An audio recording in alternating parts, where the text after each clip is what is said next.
अनन्या के लिए मुंबई शहर नया था।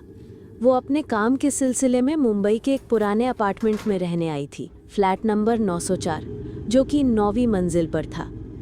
जैसे ही उसने उस बिल्डिंग में कदम रखा, उसे एक अजीब सा डर और गहरा अकेलापन महसूस हुआ।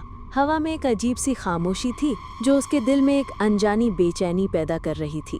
शुरुआत की रातें मुश्किल थीं। उसके बगल वाले फ्लैट 903 से हर रात खटखटाहट और फुसफुसाहट की धीमी लेकिन लगातार आवाज़ें आती थीं।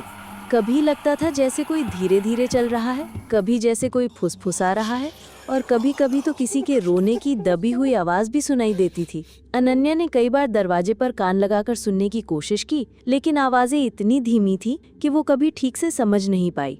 एक दोपहर जब अनन्या अपनी बालकनी में खड़ी थी तो 903 का दरवाज़ा खुला और एक अधेड़ उम्र की महिला बाहर निकली।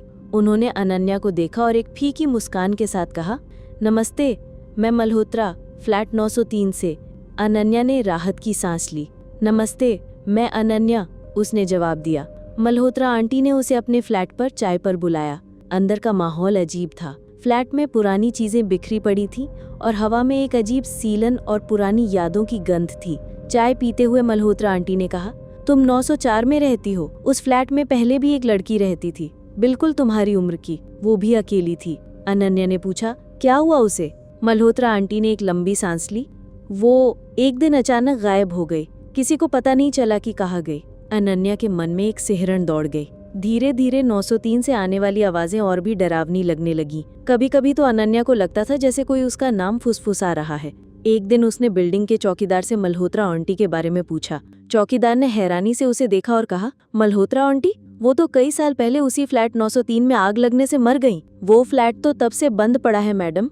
ये सुनकर अनन्या के पैरों तले जमीन खिसक गई। उसका शरीर कांपने लगा। अगर मल्होत्रा आंटी मर चुकी हैं तो वो कौन थी जिससे वो मिली थी, और 903 से आने वाली आवाजें किसकी थीं?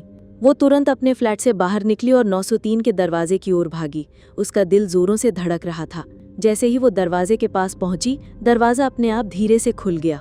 अंदर से एक ठंडी हवा का झोंका आया और एक धीमी जानी पहचानी आवाज ने उसे अंदर बुलाया। अनन्या, अंदर आ जाओ। अनन्या जैसे किसी जादू के असर में आ गई थी। उसका शरीर उसका कहना नहीं मान रहा था।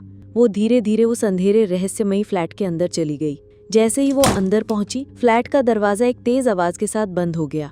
अनन्या ने पलट कर देखा तो दरवाजा बंद था और दीवार पर टंगी एक पुरानी घड़ी की सुइयां उल्टी दिशा में तेजी से घूमने लगी थी, मानो समय पीछे जा रहा हो, उस अकेलेपन की ओर जहां से कोई कभी वापस नहीं लौटा। उस रात के बाद अनन्या को फिर कभी किसी ने नहीं देखा। 904 में फिर से एक नया अकेलापन छा गया था और 903 से आने वाली फुसफुसाहटें अब शायद किसी और को बुला रही थीं।